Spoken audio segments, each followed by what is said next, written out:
Alright, so now we're going to talk about some special cases with our quadratic equations and our quadratic formula. So this first one, it just looks like a regular problem, but we'll see what happens.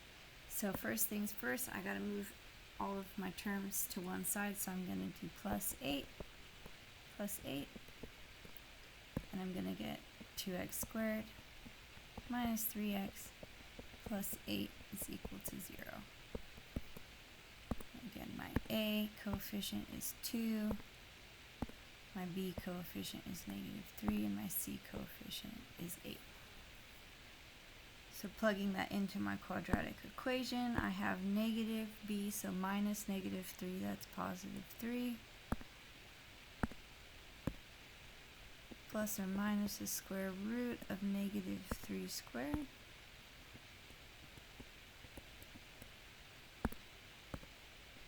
minus 4 times a times c.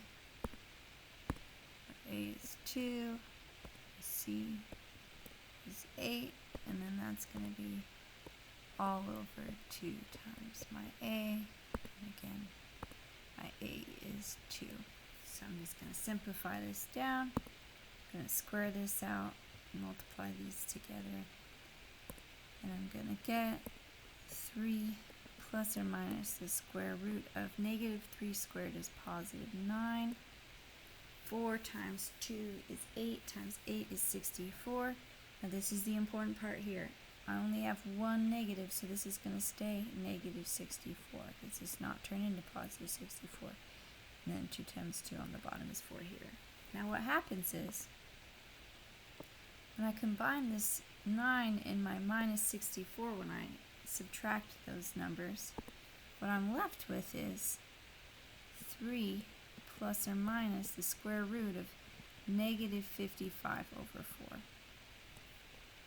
But just a reminder about what a square root is. A square root is undoing a square. But there's no such thing as a square that has a negative value. Because, like we were looking with above, if I do -3 squared, I get positive 9. And if I do positive 3 squared, I get positive 9. And so I'm only going to ever have squares that are positive numbers. It's impossible to have a negative square, which means that this doesn't make any sense. I can't have a negative inside my square root because I can't take the square root of something that isn't a real square. So this is just going to be no solution. So anytime I do my problem and I have a negative inside my square root, I'm going to be left with no solution. Okay, last example. And this is just one where I don't really have all of my terms. So how am I supposed to plug this into a quadratic formula? Well, first, let me just say, this doesn't really need to be solved with a quadratic formula, because if we go back to topic 4, where we're solving by square rooting, we could do that here. I could move my 9 to the other side and divide by 2, and then I could take the square root. So I could turn this into 2x squared is equal to 9, and then x squared is equal to 9 over 2, and then I could take the square root of both sides.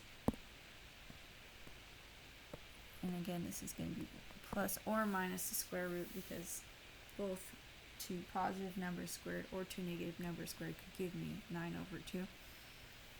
And this is going to become x is equal to plus or minus square root of 9 over the square root of 2. This becomes plus or minus 3 over the square root of 2. And then I rationalize by multiplying my top and my bottom by root 2. And I get x is equal to, this is root 2. 3 root 2 over 2, plus or minus. But I don't have to solve it this way. I could solve this using the quadratic equation, because really what this equation is 2x squared plus 0x minus 9 is equal to 0. Where it is in fact a quadratic, it's just my middle term has a coefficient of 0. So my a is 2, my b is 0, and my c is negative 9.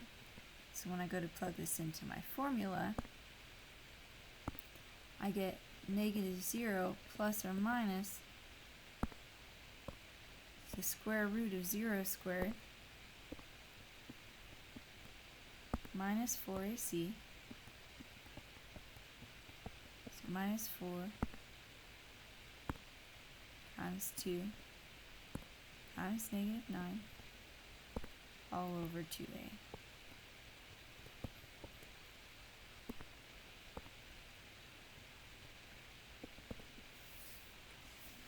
Where this is just 0 and this is 0. And so I have plus or minus the square root of 4 times 2 is 8 times 9 is 72, and this is a negative times a negative, so this is positive 72 all over 4, which doesn't necessarily look like this, but 72 is really 36 times 2.